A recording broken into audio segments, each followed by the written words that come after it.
have the procedure to pick heroes for ourselves and to ban some heroes and out of the game, so your opponent cannot pick it.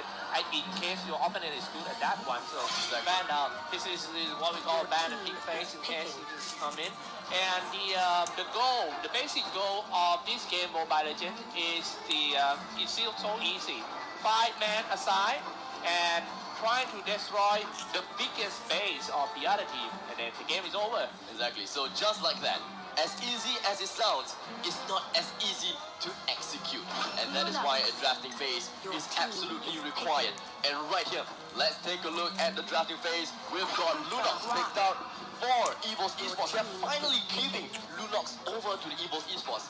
Or rather, it's Evos Esports finally picked up the Lunox. Yes. On the other hand side, we've got PSG RQ that will be picking up the Kufra and Grog. Exactly how is Kufra in the picking phase? How did he actually go past that? Because Claude, Kaya, Kimi, and Cho has been banned. Man, I kind of surprised with that, giving away Lunox to Odia Bambi, but PSG must be very, very confident with that as they start the first 2 real quick with Kufa and Grog. They have to be careful about the Tyrant's range and also the block barrier, especially when start with barrier first. And I am Jumbo. I'm sorry, no I am Jumbo, but PSG, whoever gonna play Selena is ready to punish you anytime. Exactly. Selena is definitely not someone that you should be taken nothing. You shouldn't treat Selena as nothing. A woman that should not be trifled with, basically. Well, let's take a look at the second banning phase here. A Hellcat ban followed by a Diggy ban. Why Diggy? Interestingly, probably is for the counter for Kufra, just to make sure that Tyrant's Revenge, Tyrant's Fury, as well Ball itself doesn't get. Diggy is always the thing. It's always a no matter like your team doesn't have that many CC, but to deal with the Diggy is still like a nightmare with the alarm bomb. It's so annoying. Like the auto alarm bomb, you just walk in and then anyhow you get the damage. Hey, where does that come from? Exactly. You know, it's and it follows you as well. Like a little stick. And especially in the second spells of Dicky, it's really the reverse time can lock you down in the place. Yes, especially if you comboed with Kadita as well. But the thing is, I thought that PSG RQ would probably pick up the Diggy because the opponent side Evos Esports actually picked out the Minotaur. So here we have the finalized lineup for Evos Esports, and that is going to be Lunox, Minotaur, Harith, Lapu Lapu, as well as Arkai. Nothing out of the ordinary. Wow, Esmeralda. This is going to be the first game of Esmeralda today. Esmeralda, Frost Moon Shield, Stardust Stand, Failing Star Moon, all these spells. The people saying that Esmeralda is good because he's so versatile. She can play tank, she can play the damage sometimes, and also the support, because every single spell of Esmeralda is useful. But the thing is, Cyclops, there is 3 tanks of PSG RRQ. There is 3 tanks. How are they going to play this out? Yeah, this is not something I see very often. Maybe they are not going to put Esmeralda as the tank role. In fact, Esmeralda is going to take the time to farm as much as possible. Yeah, let's and do a quick intro them. first before we go in. For Evos on the right side, Lapu Lapu by Soul. The JPL play Arkai, Odia Bambi on Lunox, Ace Minotaur, Welcome to Mobile Legends. The potato on the right. And on the other side, flip side, PSG RQ. Let's take a look at their final lineup. With Lemon playing as Esmeralda. With Vin that is playing as Kufra. I am Jago that is in a candidate of MVP. I will tell you guys more about that later. I am Jago that is playing as Selena. Liam that is on Grok and Tuturu. That is on the tank shredding machine, Carry. With the spinning light wheels, you should not underestimate Carry at all. In fact, with all 3 heroes of PSG RQ, all 3 of them being tanks is definitely that just probably means that they are going to play an early game aggression. We have seen early game aggression with 2 tanks, but we don't really see that often with early game 3 tanks aggression. Yeah, that's true. A very good point. That 3 tanks from Team PSGRQ. Wow. The first one we're gonna go in is Grok. It's so easy to play a game with Grok. He can take a lot of damage, and when he do that, it's quite easy for the second line opener to find some great angles to go in. Exactly. So Grok is more like a time buyer for the fighters.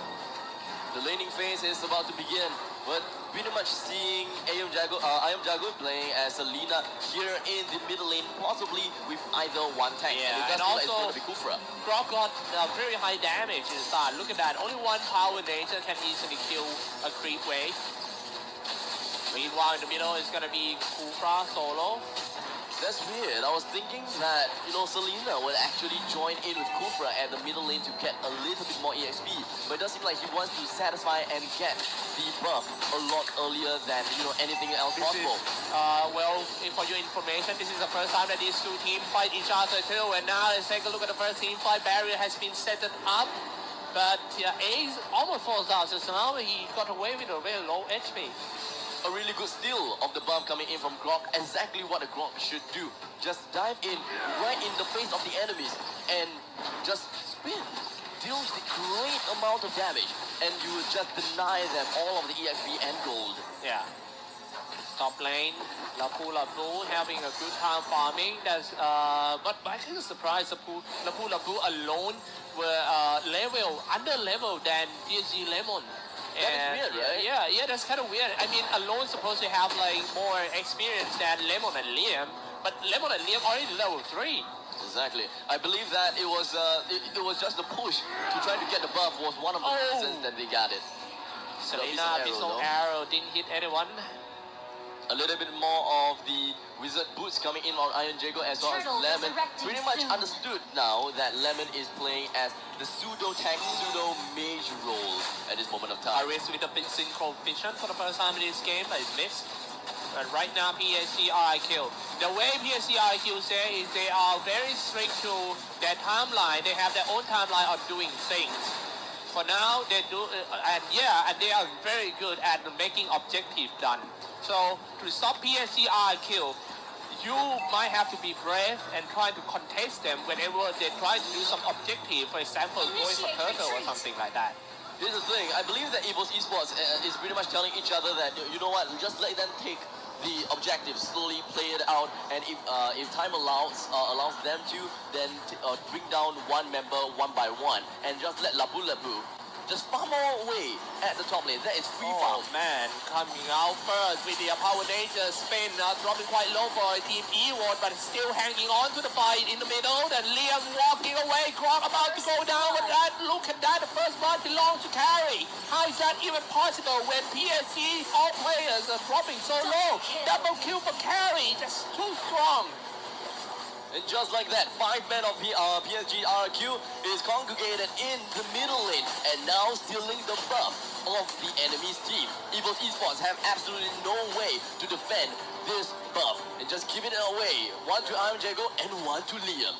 Oh my goodness, the way that Iron Jago using his Phantom Step in order to just get through all the walls and stuff is just perfect timing and also the angle. Once he lands, he already in a perfect position to start attack. And now what happened bottom?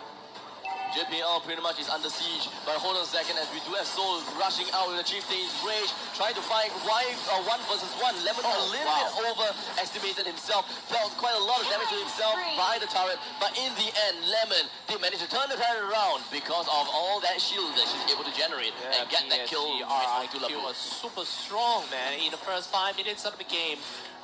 2,800 gold difference between the two teams, and that is the item update. Turtle is about to come back. I think it's time for team. They have to contest PSG RQ. If they lose this Turtle, the goal difference will getting bigger and bigger, and it will be hard for them when they get into the mid game for Team Evos. And this game, it doesn't seem like Evos Esports has a very reliable split pusher. They do not have anyone that can, clear waves fast. No Hayabusa. Yes, no Hayabusa is one thing.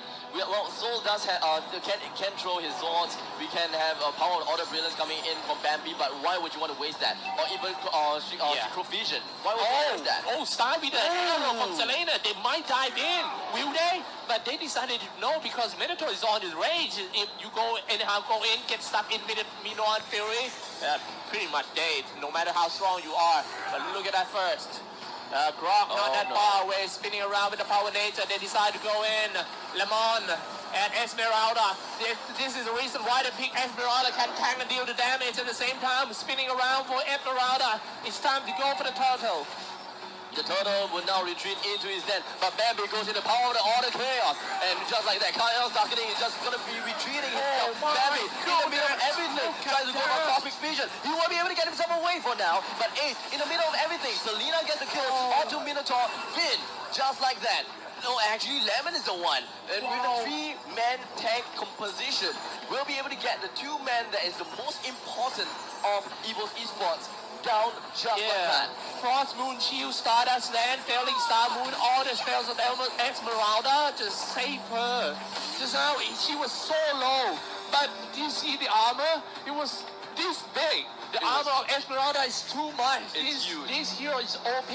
Wait until we come to the mid part of the game, whereby you can't even see her health points. It was all full of shields. Yeah, Selena missed the arrow, but I don't think that would be a fight. Liam stay in the bush. Vin come in. Kufra is ready to go for the Tyrant's Rage. You need to be careful about that. Bouncing ball first, and then Selena long range shooting arrow. Didn't hit. Nice dodge throw. Turn on to the ball. Waiting to go for the Tyrant's Rage.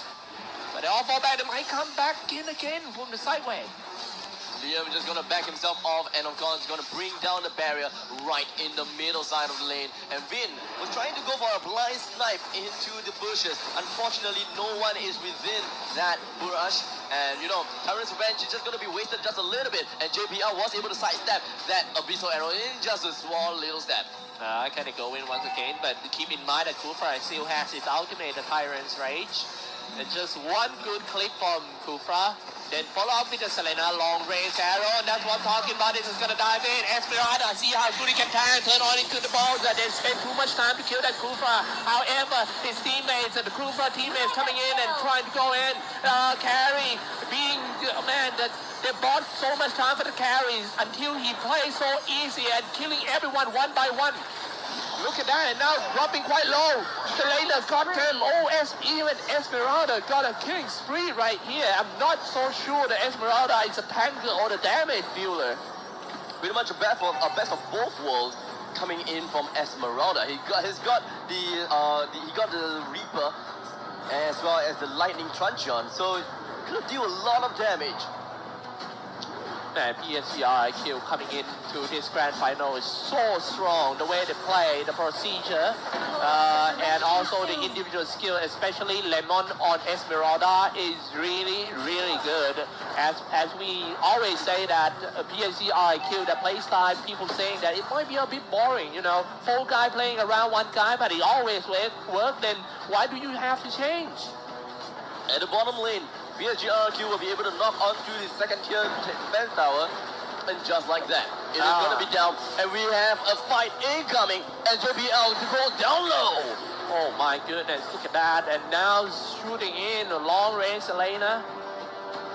Evos. And what I worry about for team Evos is the carry, already level 11. While Evos not even 2-digit level. Exactly. Potato, Soul, and Bambi. They're all at level 9, all level 8 respectively. Calamity Reaver coming in on the Potato is going to help a little bit when it comes to damage right now. But I don't think that it is partially enough to get any kill against RRQ for now. Oh, look at the armor. Yeah. Wow. Absolutely insane. Absolutely insane. This is the main reason why people ban out Esmeralda. In fact, actually, Esmeralda haven't been banned that much. They should. But and most of the time, Esmeralda being ignored in this tournament. You think? Yes. For some reason, in this tournament, Esmeralda was not picked up that much. Esmeralda is a great hero that works almost just like the Grok. You know, you're able to face yourself against your opponents due to the fact that you have a lot of shields. Yeah. But the thing is, you need to pre-prep yourself with all the lane creeps. And in the meantime, the Lord knocks onto the first tower, and here we have it. Yeah, man, dropping a Simon forward and trying to break in for the first time. This one dropping half already for the Paratop team. Evos, unstoppable carry, diving inside. However, he being shut down by one of them. Carry is still there and just gonna kill everyone, slay everyone one by one. The game might end here so fast. Wow, Evos got so many homework to do after this game, to be honest. Man, oh man, unfortunately, they do not quite have that time to do that homework. They have to go with it on the fly, as this is a best of 3. So an Archive is going to be picked up for that tank. And